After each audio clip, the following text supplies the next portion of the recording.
What role do economic indicators play in how property and casualty insurance companies forecast performance and make critical business decisions? In this video, we'll break down the economic signals insurers watch, how they influence pricing and loss forecasting, and what challenges and future opportunities exist in leveraging economic data across the P&C insurance industry. Let's start with the basics. Economic indicators are statistics and data points that reflect the overall health and direction of the economy. In P&C insurance, these indicators are essential tools used by actuaries, underwriters, and strategists to predict how claims trends, premium growth, and business risks might change over time. Think of them as a way to read the weather forecast before stepping outside.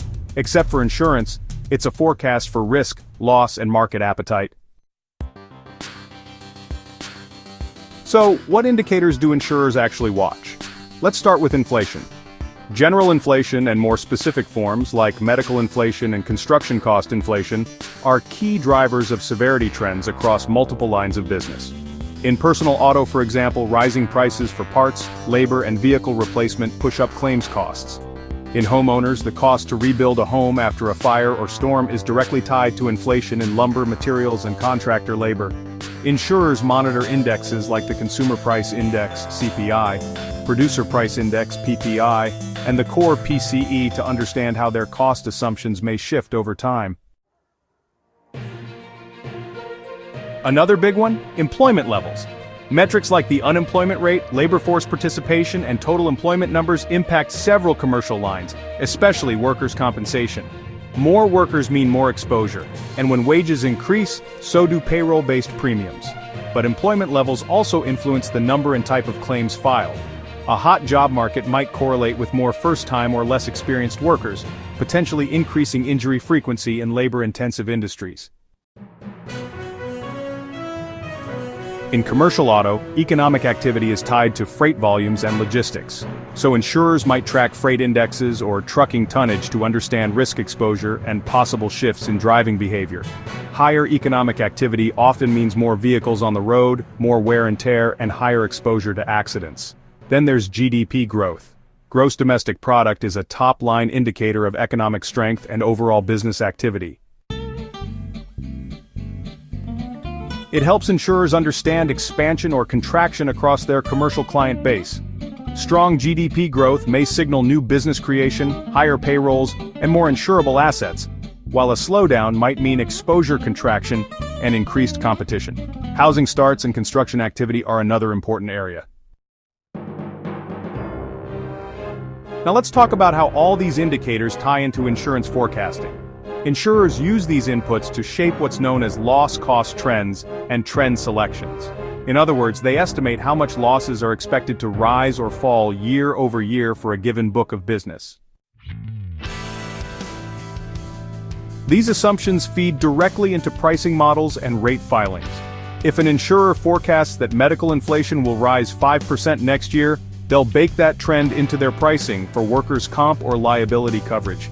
If they underestimate, it could lead to underpricing and underwriting losses. Overestimating could make them uncompetitive in the market. So, economic indicators are essential, but they're not perfect. One challenge is timing. Many indicators are lagging, meaning they tell you what happened, not necessarily what's to happen. That can make forecasting less reactive to sudden shifts like supply chain disruptions or unexpected geopolitical events. Another challenge? Data noise. Economic data can be volatile and subject to revisions. For insurers who rely on stable, long-term assumptions, short-term fluctuations or unexpected economic shocks, like a pandemic or banking crisis, can throw off their models. There's also the complexity of correlation versus causation. Just because two things move together doesn't mean one causes the other. Insurers have to be careful not to overfit pricing models to indicators that may only be coincidentally related. That's why many insurers are increasingly turning to alternative indicators to supplement traditional ones. Some carriers are analyzing small business hiring trends through payroll data processors. Others are tapping into real-time supply chain data, weather trends, mobility data from telematics, or even credit card spending to get a pulse on economic activity that could affect exposures. In workers' comp, Data around workforce aging, gig economy participation, and job automation are becoming critical leading indicators of potential claims frequency shifts.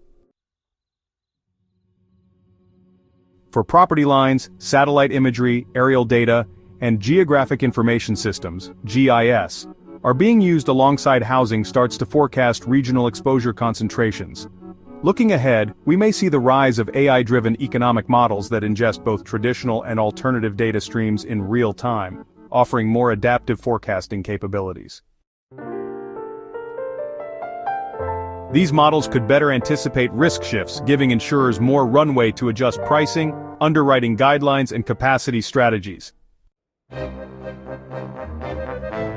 So what's the takeaway? Economic indicators are a foundational part of how property and casualty insurers forecast loss costs, make pricing decisions, and manage portfolio risk. They provide insight into where the market is headed, but they're just one part of a bigger picture.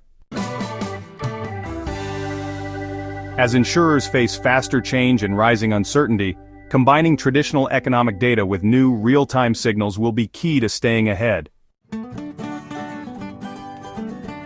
If you enjoyed this video, make sure to hit like, subscribe to Insur Knowledge, and turn on notifications to stay ahead of the curve in the world of property and casualty insurance. Thanks for watching.